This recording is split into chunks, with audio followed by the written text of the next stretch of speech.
Imagine dialing 911 in the middle of the night, knowing your life depends on what you say next.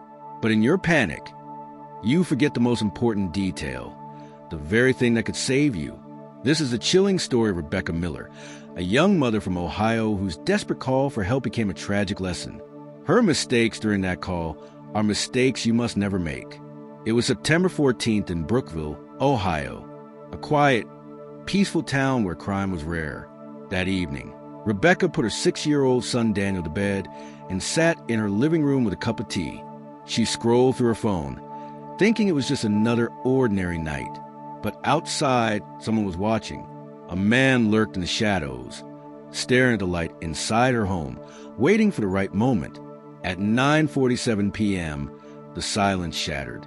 Glass broke and Rebecca froze. Someone had forced their way into her home.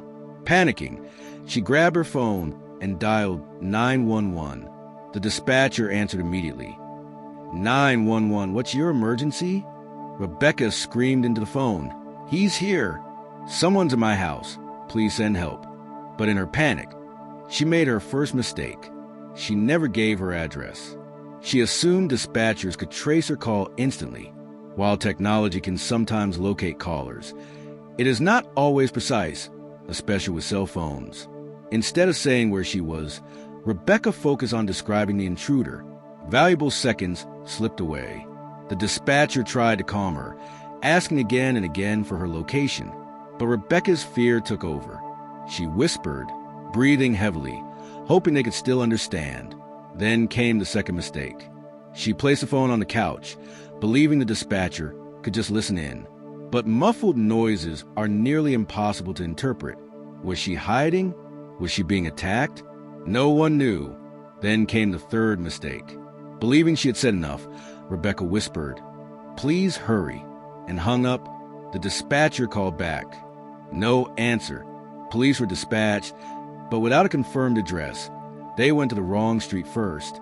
Meanwhile, inside the house, Rebecca was facing her nightmare. The intruder was Mark Daniels, a man with a dark history.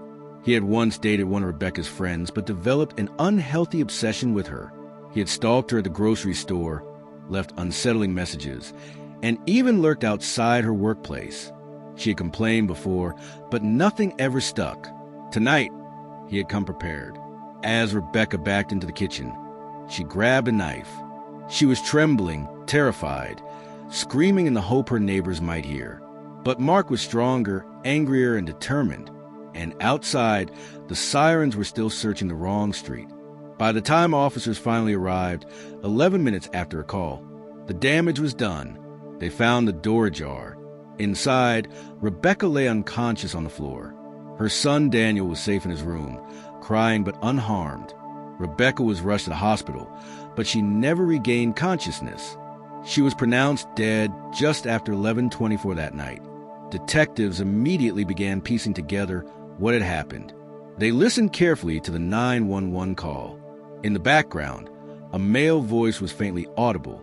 Audio experts enhanced the recording, and a chilling phrase came through. "You can't stop me this time." Friends of Rebecca immediately recognized the voice. It was Mark Daniels. Within days, police arrested him at a nearby motel. In interrogation, he admitted he had fled when he heard distant sirens approaching. But those lost minutes had given him the time he needed to harm Rebecca beyond saving. Prosecutors later confirmed that if police had arrived even 3 minutes earlier, she might have survived. In court, the 911 call was played for the jury. Rebecca's desperate voice echoed through the room. "He's here. Please. Please send someone." The dispatchers repeated pleas for her address, the silence, the sudden hang-up. It was unbearable to listen to. One juror later said, "It felt like she was calling us for help, and we couldn't reach her."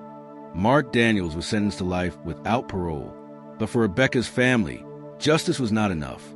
Her story has since been shared across emergency dispatcher training programs in the United States. It is now a reminder that panic can cost precious time.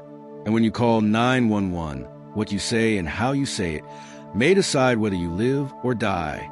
Here are the mistakes you must never make. Always give your address first, even before explaining the emergency. Never hang up until the dispatcher tells you to. Speak clearly, even if you must whisper. Give facts, not just emotions. And if you're not at home, know your surroundings. Look for street names, landmarks, or nearby stores. Rebecca's tragedy is heartbreaking, but her story has already saved lives by teaching others what not to do. In the United States, millions call 911 every year. Most are saved. But sometimes, small mistakes turn survival into tragedy. In your darkest moment, your words are your lifeline. Use them wisely, because what you say first could be the difference between life and death. Don't forget to hit the subscribe button for more intriguing crime case files every day.